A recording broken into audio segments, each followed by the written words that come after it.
자, 우리 구역공과 계속하겠습니다. 오늘은 이 계시의 뜻과 그 내용에 대한 설명인데요. 이 참된 종교, 우리가 지난 시간에 배웠던 것처럼 참된 종교는 이 기독교밖에 없다 하는 것을 잘 아실 것입니다. 그 종교의 기원을 우리가 확실하신 하나님의 계시에 의해서 출발하는 것은 두말할 여지가 없죠. 하나님은 영이시기 때문에 그 영에 대한 하나님의 실존을 우리는 다 알 수가 없어요. 사람은 유한하기 때문에. 그래서 하나님이 자신을 나타내지 않고는 알 수가 없는 것이, 이것을 계시라고 말합니다. 다음에 설명하겠지만, 그래서 종교의 기원은 확실하신 하나님의 계시에 의해서 출발을 하는데, 하나님이 자신을 스스로 계시하지 않으면 이 종교란 있을 수 없는 겁니다. 하나님이 자신을 우리에게 알려주고 나타내지 않으면 종교가 성립될 수가 없어요. 그래서 이 하나님의 계시가 없다고 생각한다고 하면 우리가 하나님을 알 수도 없고 믿을 수도 없죠. 하나님과의 영적인 연합 관계를 우리가 다시 회복할 수도 없는 것입니다. 그래서 우리 사람이 죄로 말미암아 죽었는데 그 죄로 말미암아 죽은 인간이 다시 살아나는 구원받는 길은 이 땅에서는 찾을 수 없기 때문에 계시에 의해서만 가능하기 때문에 이 계시가 없이는 아무것도 할 수가 없는 것입니다. 그래서 성경이 우리에게 하시는 말씀이 무엇입니까? 성경이 늘 우리에게 하는 말이 이 하나님의 계시가 없이는 욥기 11장 7절에 보니까 뭐라고 말씀했는가 하니까 내가 하나님의 오묘를 어찌 능히 측량하며 전능자를 어찌 능히 온전히 알겠느냐. 하나님이 우리에게 계시하지 않으면 하나님의 그 오묘하심과 그 하나님의 전능하심을 우리가 어떻게 측량하고 알 수가 있겠느냐. 모른다 이 말이죠. 그만큼 이 계시는 우리에게 굉장히 중요한 그런 뜻입니다. 그래서 이 계시의 뜻을 우리 다시 한번 이렇게 설명을 하면 이 계시, 이 리버레이션이라고 하는 이 계시라고 하는 뜻은 라틴어에서는 레벨라티오라고 하는 말에서 온 것인데 정체를 드러낼 때, 계시할 때 이런 단어를 썼죠. 구약의 히브리어에는 이 깔라라고 했는데 이것은 시야를 가리는 덮개를 벗어버리는 것. 우리가 이렇게 옛날에 요즘 결혼은 안 그렇지만 옛날에 결혼은 면사포를 쓰고 이렇게 결혼식을 했지 않습니까? 그래서 신랑이 결혼식을 하는 순간에 신부를 맞이하는 언약을 하고 이 반지를 끼우기 전에 이 면사포를 뒤로 넘기는 그런 순서가 있었어요. 그렇게 감추인 것을 드러내는 덮여진 시야를 가리는 덮개를 벗어버리는 것. 이것이 바로 구약의 히브리어의 깔라라고 하는 단어의 의미인 것입니다. 또 신약에서는 이 계시를 아포칼립시스라고 이렇게 말했는데 이것은 감추인 것을 드러나 보이게 한다, 공개한다, 나타내는 같은 의미예요. 구약의 깔라나 신약의 아포칼립시스라고 하는 말은 같은 의미를 가지고 있네요. 감추인 것을 드러내는 것, 보여지게 하는 것, 공개하는 것 라고 하는 그런 뜻이 함축되어 있습니다. 그러니까 이 계시라고 하는 말은 이 감추어져 있었던 것인데 알 수 없었던 것인데 그것을 우리 하나님이 우리에게 공개했다, 알게 했다. 우리로 하여금 그것을 알도록 하나님께서 나타냈다 하는 그런 의미가 있는 것입니다. 여러분 계시록 1장 1절에 보니까 예수 그리스도의 계시라 그랬습니다. 예수 그리스도의 계시라. 이는 하나님이 그에게 주사 반드시 속히 될 일을 그 종들에게 보이시려고 그 천사를 그 중 요한에게 보내어 지시하신 것이라. 하나님의 계시는 하나님에게 있는 것을 알게 해서 그 천사를 통해서 그 종에게 보이신 것이다. 이렇게 말씀하고 있지 않습니까? 또 요한복음 1장 18절에도 본래 하나님을 본 사람은 없으되 아버지 품속에 있는 독생하신 하나님이 나타나셨느냐. 하나님이 직접 나타냈다 이 말입니다. 이 계시예요, 계시. 성경은 그래서 이 계시라고 하는 이 의미의 내용과 그 단어들이 얼마나 많이 나오는지 모릅니다. 그러므로 계시라고 하는 것은 하나님께서 사람에게 자신을 나타내는 일이라고 우리가 말할 수 있는 겁니다. 계시는 하나님께서 자신을 우리 사람에게 나타내는 일이 바로 계시다. 이렇게 우리가 이 정의를 할 수가 있죠. 하나님께서는 신비롭게 가려진 자신의 진리를 나타내야 되는데 사람이 그것을 알 수 없잖아요. 임의로. 그러니까 하나님이 그것을 알도록 나타내시는 방법을 취하셨는데 그 방법이 바로 계시입니다. 그 계시인데 계시는 그러면 어떻게 나타나는 두 가지 계시가 있어요. 하나님이 자신을 나타내는 방법은 두 가지 방법이 있는데 그 방법이 무엇입니까? 그 계시의 내용은 첫 번째는 일반 계시, 두 번째는 특별 계시입니다. 일반 계시를 다른 말로 자연 계시라고 그러죠. 자연 계시. 이 모든 이 우주 만물, 하늘과 땅과 그 가운데 존재하는 우주 만물을 통해서 하나님이 자신을 나타내셨다 하는 의미에서 이 계시를 일반 계시 또는 자연 계시라고 이렇게 말하죠. 그리고 또 하나는 특별 계시가 있어요. 특별히 이 자연 계시를 통해서 알 수 없는 하나님의 또 다른 뜻이 있는 거예요. 나중에 다 설명을 하겠습니다만은 그런 하나님이 또 우리 사람들에게 알려주고 싶은 알게 하실 그런 하나님의 계시가 있는데 그것은 이 자연 계시를 통해서 알 수 없으니 하나님이 특별히 계시를 해준 것이 있다 이 말이죠. 그 특별 계시라고 그러는 거예요. 그 특별 계시를 다른 말로 이 성경의 기록을 통해서 우리에게 알려주고 성경의 기록을 통해서 그래서 특별 계시를 다른 말로 성경 계시 이렇게 말을 합니다. 자, 오늘은 이 일반 계시에 대해서 한번 우리가 설명을 해 보도록 하겠습니다. 여러분, 일반 계시의 내용인데요. 이 일반 계시를 다른 말로 뭐라 그랬습니까? 자연 계시라고 그랬죠. 자연 계시. 이 자연 계시는 특별 계시처럼 언어의 형태로 주지 않았습니다. 자연 계시는 언어가 없어요. 뭐 우리가 물론 그 형이상학적으로 이렇게 그 모든 것을 언어로 받아들일 수 있겠으나 보여지는 것은 실제로 언어가 아닙니다. 언어의 형태로 주어지는 것이 아니라 자연의 모든 현상을 통해서 하나님 자신을 나타내는 방법이 바로 일반 계시인 것입니다. 이 자연의 현상, 다시 말하면 자연의 법칙이죠.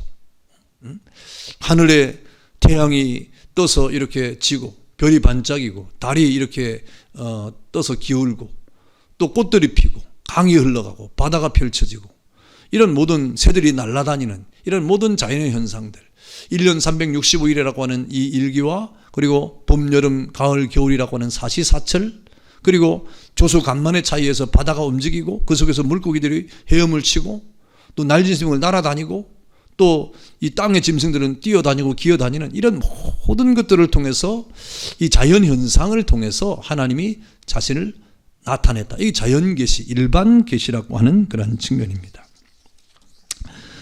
그래서 여러분 시편 19편 1절에 보니까 하늘이 하나님의 영광을 선포하고 궁창이 그 손으로 하신 일을 나타내는도다 그랬습니다. 그 일반 계시의 어떤 그 방법과 그 표현을 정말 시적으로 잘 표현한 내용이 시편 19편이에요. 여러분 시편 19편을 한번 읽어보시길 바랍니다. 아주 시적이고 또 이렇게 하나님의 그 일반 계시에 대한 표현을 아주 멋지게 잘 해놨죠. 그래서 시편 19편 1절에 보니까 하늘이 하나님의 영광을 선포하고 또 궁창이 그 손으로 하신 일을 나타내는도다 라고 이렇게 말하고 그 이유에도 마찬가지 날은 날에게 말하고 밤은 밤에게 지식을 전하나 들리는 소리가 없고 그렇게 말했습니다. 그러니까 이 모든 만물을 통하여 이 천하의 모든 만물을 통해서 하나님 자신을 드러낸 거예요. 그런데 여러분 이 세상의 모든 만물을 보고 일반적인 이 사람들은 이 그냥 뭐 해가 그냥 뜨는 줄 알고 또 뭐 바다도 그냥 있는 줄 알고 뭐 눈에 뭐 태어나서 보는 것이 하늘이고 땅이고 그 가운데 있는 것들이니까 이게 무슨 이전부터 그냥 존재하는 줄 알고 이렇게 살아가고 있지만 그 누구도 한 사람도 이것이 어떻게 존재했는가 하고 묻는 사람이 없어요. 그것을 묻는 사람들이 누굽니까? 철학자들이에요. 그래서 철학자들은 그것을 묻는데 답을 하지 못합니다. 그래서 늘 묻기만 해요. 이 우주가 어떻게 생겨났느냐? 이 우주의 기원이 뭐냐? 하고 질문을 하는 것이 철학이에요. 그래서 철학의 답은 무엇입니까? 아마 이 우주는 이 어떤 물의 기원이 돼가지고 점점점 우주가 되었을 것이다. 뭐 이렇게 말하는 사람도 있고 또 어떤 세포의 분열에 의해서 그렇게 될 수 있다 이렇게 말하는 사람들이 철학적인 대답을 하고 있죠. 요즘에는 천문학이나 과학이 또 대답을 합니다. 과학이 천문학이나 과학이 어떻게 대답합니까? 뭐 이론을 제시하죠. 빅뱅 이론이라든지 초신성 이론이라든지 뭐 이런 이론들을 통해서 이 우주가 거대하게 지금 진화해 가고 있고 지금 이렇게 펼쳐져 가고 있다. 이렇게 보고 있는 겁니다. 그러나 그것은 정확한 답이 될 수가 없어요. 그래서 사람들은 이 우주의 기원에 대해서 궁금해하지만 사실은 그 정확한 대답을 들을 수가 없는데 오직 성경만이 이 모든 만물의 기원을 아주 명확하게 설명해 주고 있는데 하나님께서 가라사대 그랬습니다. 하나님께서 말씀하시되 이르시되, 그래서 빛이 있으라 하니 빛이 있었고, 하늘의 궁창이 나뉘어라 하니까 나뉘었고, 묻이 드러나라 하니까 드러났고, 이렇게 하나님께서 모든 만물을 말씀으로 창조했다고 말씀하지 않습니까? 이것이 일반 계시, 하나님이 자신이 나타내는 거예요. 누가 이 모든 만물을 만드셨느냐? 저 하늘의 태양, 7,000도가 넘는 그 태양의 그 열을 가지고 지금 우리에게 비춰주고 있고, 이 모든 이 지구의 이 모든 것을 밤과 낮을 가리게 하고 있는데, 그 태양을 누가 만들었느냐? 하나님이 만드셨다 이 말입니다. 정확하게 대답을 하고 있는 것이 성경밖에 없어요. 그래서 모든 우주 만물이 바로 하나님의 영광스러움과 전능하심과 그 엄유막측하심을 잘 나타내주고 있다. 이 우주 만물이 그렇게 하나님이 자신의 존재를 알려주고 있는 거예요. 이 우주가 그렇게 광대하고 넓고 큰 것처럼 하나님은 더 크고 넓으신 분임을 우리에게 알게 하시는 것입니다. 이와 같이 하나님은 일반 계시, 다시 말하면 우주 만물과 그의 움직임을 통해서 스스로를 계시하고 있다. 하나님이 모든 만물을 만드셨음을 이 우주를 통해서 말씀하고 있는 거예요. 언어가 없고 들리는 소리가 없으나 그 모든 만물을 하늘을 통하여, 땅을 통하여, 바다를 통하여 이 모든 만물이 절대적인 하나님, 신이 만들었다 이 말이에요. 이 모든 우주는 신이 만들었다, 이렇게 말씀을 하고 있는 것입니다. 그래서 그 속에서 날마다 자신을 나타내 보이기 때문에 사람들은 눈만 뜨기만 하면 하나님의 작품들 속에서 이렇게 하나님의 존재하심과 그 영광의 광채를 볼 수 있는 거예요. 그래서 봄은 봄대로, 여름은 여름대로, 가을은 가을대로, 겨울은 겨울대로. 봄이 올 때 여러분 자연의 계절의 변화를 통해서 이 사시사철 옷을 입지 않습니까? 그것은 바로 하나님이 살아계시다 하는 것을 나타내는 거예요. 봄이 그냥 오지 않습니다. 여름이 그냥 오지 않습니다. 하나님이 살아계시고 봄과 여름의 계절의 변화를 하나님이 주장하시기 때문에 지금도 통치하시고 다스리기 때문에 봄이 오는 거예요. 여름이 오는 거예요. 가을이 오는 거예요. 겨울이 오는 거예요. 그러므로 아무리 단순하고 우둔한 사람이라도 여러분 나중에 하나님 앞에서 나 하나님 있는 줄 몰랐으면 이렇게 변명할 수가 없어요. 그렇게 하나님이 우주를 통하여 만물을 통하여 하나님 자신을 나타냈음에도 불구하고 사람들이 그 하나님을 몰랐다고 변명할 수가 없다. 성경이 그렇게 말하죠. 로마서 11장 36절에 이는 만물이 주에게서 나오고 주로 말미암고 주에게로 돌아갑니다. 영광이 그에게 세세에 있으리로다. 모든 만물이 주에게서 나오고 또 주의 통치를 받아서 다스림을 받아서 이렇게 존재하고 그 다음에 마침내 하나님이 마지막에 심판하시는 그날까지 존재한다 이 말입니다. 모든 영광이 하나님께 있다. 로마서 11장 36절은 위대하신 하나님의 절대 주권에 대한 창조주 하나님에 대한 분명한 선포를 가장 밝히 드러내고 있는 성경입니다. 또 로마서 1장 20절에 보니까 창세로부터 그에 보이지 아니하는 것들 곧 그의 영원하신 능력과 신성이 그 만드신 만물에 분명히 보여 알게 되나니 그랬습니다. 그러므로 저희가 핑계하지 못할지니라 그랬습니다. 그 누구도 이 모든 만물 속에 있었던 사람들은 핑계할 수가 없다 이 말입니다. 왜? 하나님이 그 모든 만드신 만물에 분명히 자신의 신성과 권능과 영광을 보여주었다 이 말입니다. 여러분 이 하늘의 별들이 반짝반짝이면서 그 모든 매달려 있는 것이 떨어지지 않고 지금 매달려 있잖아요. 지구가 지금 계속해서 자전과 공전을 하고 있잖아요. 일정 기간 태양계에 거리를 두면서 이게 무슨 우연히 이게 될 일입니까? 하나님께서 지금 하나님의 권능으로 붙잡고 있고 그것을 지금 운행하고 있고 지금 통치하고 있기 때문에 가능한 겁니다. 이렇게 모든 만물에 하나님의 능력과 권세와 영광을 신성을 분명히 보여서 알게 했다. 그러니까 그 누구도 하나님에 대한 이 실존에 대해서 나는 몰랐다고 핑계할 자가 없다고 성경은 말하고 있습니다. 그래서 여러분 우리에게 일반 계시라고 하는 자연 계시가 주어졌는데 이 자연 계시의 기능, 여러분 이 자연 계시가 왜 필요한고 그 기능이 뭐냐? 아까 우리 말씀드린 것처럼 하나님이 모든 만물을 통해 자신을 나타내는 그런 기능이 있죠. 창세기 1장과 2장에 하나님 만드신 자연 만물을 통해서 그 만드신 분이 하나님을 우리가 알게 된다고 했습니다. 그것을 나타내신 것이죠. 그래서 지금도 하나님이 자신의 창조와 통치와 섭리를 통해서 이렇게 하나님의 영광을 선포하기 위해서 이 모든 자연 만물이 존재하고 있다 그랬습니다. 이 자연만물이 존재하는 것은 하나님을 드러내기 위한 거예요. 하나님을 알리기 위한 거예요. 우리에게 뭐 자연의 어떤 순환을 통해서 이렇게 자연이 아름답다, 예쁘다, 뭐 시를 짓게 하고 또 자연을 노래하게 하고 또 그 자연에 대한 어떤 우리의 작품을 쓰게 하고, 이건 둘째 문제고, 우리 사람들이 그래서 보면 뭐 그림도 그리고 시도 쓰고 하잖아요. 그건 둘째 문제고, 이 모든 만물을 통해서 하나님 자신의 존재를 드러내고 나타나기 위해서 그 기능이 필요하다 그랬습니다.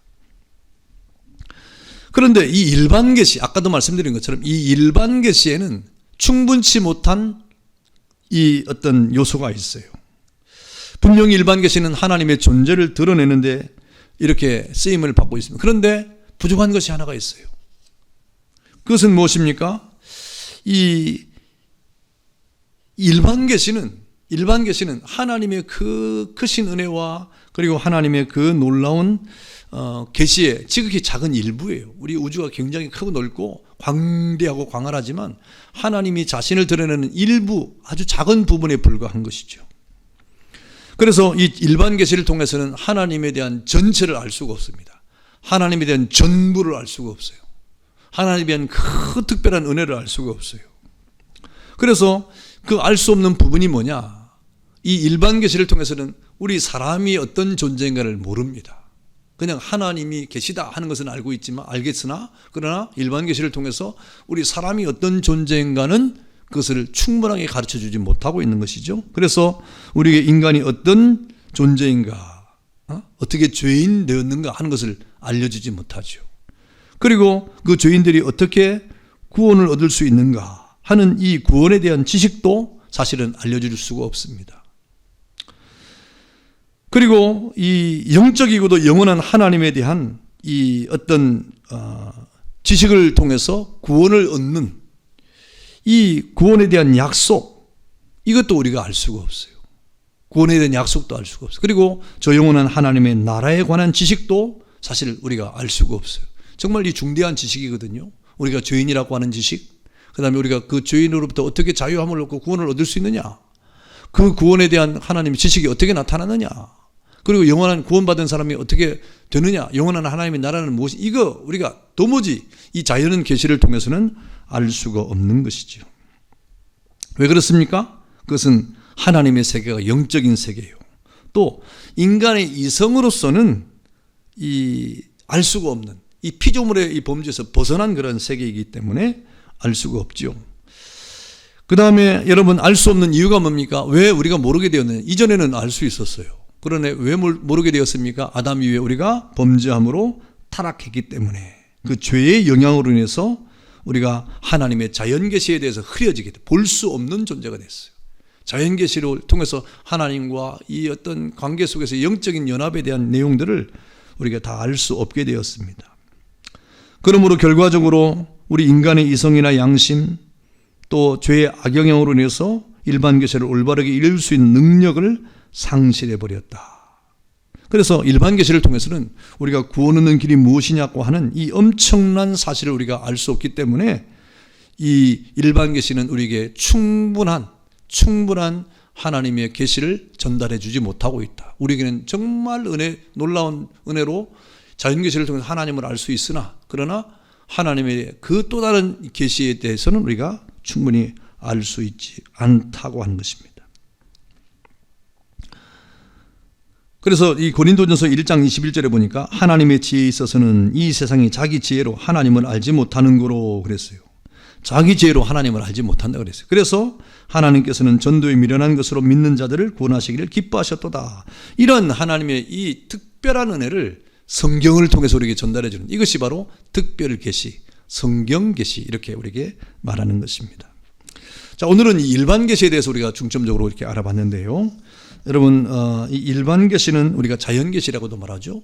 이 자연 계시는 우리에게 하나님이 누구신가에 대한 그런 지식을 전달해 주는데 아주 중요한 기능을 하고 있다 그랬습니다. 그러나 우리에게 이 일반 계시가 충분치 못한 지식이 하나가 있는, 그것은 정말 일반 계시는 하나님을 아는 아주 작은 부분에 불과하다. 그러나 우리가 죄인과 죄인으로서의 구원을 어떻게 받는 것이냐, 구원에 대한 지식이 어떻게 전달되느냐, 그리고 영원한 하나님의 나라는 어떻게 펼쳐지느냐 하는 이런 구체적인 이런 구원의 지식에 대해서는 전혀 우리가 알 수 없으므로 이런 지식이 우리에게 필요했는데 그 필요성을 통해서 하나님께서 우리에게 계시한 것이 바로 특별 계시다 그랬습니다. 자, 우리 내용 연구를 보겠습니다. 자, 1번 내용 연구 1번 보겠습니다. 계시의 뜻에 대한 설명, 다음 설명 중 맞는 것을 모두 고르십시오 그랬어요. 계시가 어떤 뜻이 있느냐에 대한 설명인데 맞는 것을 고르라고 하는 것이죠. 1번에 보니까 계시는 라틴어의 레벨라티오에서 온 말로 정체를 드러냄, 계시함이라고 하는 의미가 있다. 예, 맞죠? 그러면 되겠습니다. 2번 본래 하나님을 본 사람이 없으되 아버지의 품속에 있는 독생하신 하나님이 나타나는 것을 계시라 한다 그랬습니다. 예, 맞죠? 이것도 맞습니다. 여러분, 이 내용은 요한복음 1장 18절에 있는 내용이죠. 요한복음 1장 18절의 내용입니다. 자, 3번 계시란 하나님이 사람에게 자신을 나타내는 일이다. 예, 이렇게 정의할 수가 있죠. 그러니까 1, 2, 3번은 다 고르면 되겠네요. 자, 2번 보겠습니다. 계시의 종류에 대해서 말해 보시오 그랬죠. 이 계시의 종류 몇 가지입니까? 예, 2가지가 있죠. 첫 번째는 일반 계시, 또 다른 말로 무슨 계시라고 그러죠? 예, 자연 계시라고 그러죠. 두 번째는 예, 특별 계시, 또 다른 말로 성경 계시 이렇게 말합니다. 자, 이번 주는 그래서 일반 계시에 대한 것을 우리가 간략하게 알아봤고 우리 다음 주에 특별 계시에 대해서 또 설명을 해보도록 하겠습니다. 자, 3번 다음은 일반 계시의 내용에 대한 설명입니다. 맞는 것은 O표, 틀린 것은 X표 하시오 그랬어요. 일반 계시는 1번 일반 계시는 자연 계시라고도 한다. 예, 맞죠. 자, 2번 일반 계시는 언어의 형태를 통해서 하나님 자신을 나타내시는 방법이다. 그렇지 않다 그랬죠. 일반 계시는 언어의 형태가 아니라 그랬습니다. 그래서 시편 19편에도 보니까 하늘이 하늘의 영광을 선포하고 또 궁창이 그 하신 하나님의 뜻을 나타내는데 날은 날에게 말하고 밤은 밤에게 지식을 전하나 들리는 소리와 언어가 없다 그랬습니다. 소리도 없고 언어도 없다. 조용하죠. 그런데 보여지는 것을 보니 하나님 자신을 나타낸다. 그러니까 일반 계시는 언어의 형태로 나타나는 것이 아니죠. X가 되겠죠. 3번 하나님은 일반 계시를 통해 스스로를 계시하셨고 그렇기 때문에 아무리 단순하고 우둔한 사람이라도 하나님을 몰랐다고 변명할 여지가 없다. 예, 그렇습니다. 그리고 하나님을 몰랐다 하고 변명할 여지가 없지요. 그래서 성경에 보니까 로마서 1장 20절에 저희가 핑계치 못할 것이다. 그렇게 말씀하기도 했습니다. 자, 그 다음에 4번 다음은 일반 계시의 필요성과 그 기능에 대한 설명입니다. 괄호 안을 채우십시오. 가로넣기. 자, 한번 따라가면서 한번 가로넣기를 한번 해봅시다. 일반 계시는 하나님이 만드신 뭐죠? 예, 자연 만물을 통해 그 만물을 만드신 하나님이 그 다음에 뭡니까? 예, 하나님이 존재하심을 나타낸다 그랬습니다. 하나님의 존재하심을 나타내며 하나님 자신의 창조와 그 다음에 통치와 섭리하심을 드러내고 하나님의 영광을 선포하기 위해 존재한다 그랬습니다. 예, 이거는 이렇게 여러분 요약한 내용이니까 한번 가슴에 심으시고 한번 외워보시면 좋겠어요. 한번 다시 한번 읽어봅시다. 일반 계시는 하나님이 만드신 자연 만물을 통해 그 만물을 만드신 하나님이 존재하심을 나타내며 하나님 자신의 창조와 통치와 섭리하심을 드러내고 하나님의 영광을 선포하기 위해 존재한다 그랬습니다. 예, 결국 일반 계시는 하나님 자신을 드러내는데 이렇게 그 중요한 기능이 있다 이 말이죠. 자, 5번 보겠습니다. 예, 다음은 일반 계시의 불충분성에 대한 설명입니다. 맞는 것은 O표, 틀린 것은 X표 하십시오 그랬어요. 자, 1번 보겠습니다. 일반 계시를 통해서는 하나님에 관한 모든 것을 다 아는 것이 불가능하다. 그렇죠. 일반 계시는 하나님에 관한 아주 작은 부분만을 우리에게 알려주는 거예요. 그것도 얼마나 큽니까? 그런데 하나님의 모든 것을 다 아는 것은 아니다. 불가능하다 그랬습니다.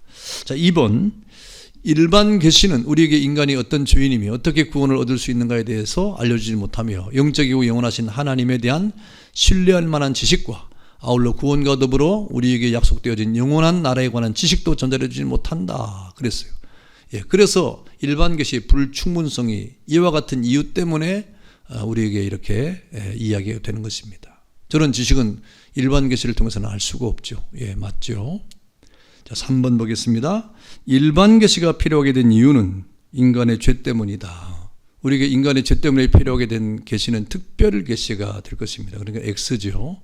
여러분, 우리가 죄와 허물로 죽지 않았다고 하면 일반 계시를 통해서도 하나님이 어떤 분인가, 뭐 그때는 우리가 죄인이지 않으니까 죄에 대해서 특별히 우리에게 특별한 계시가 필요 없지 않습니까? 그래서 일반 계시를 통해서도 충분히 하나님과의 영적인 교통함과 연합을 이룰 수가 있었죠.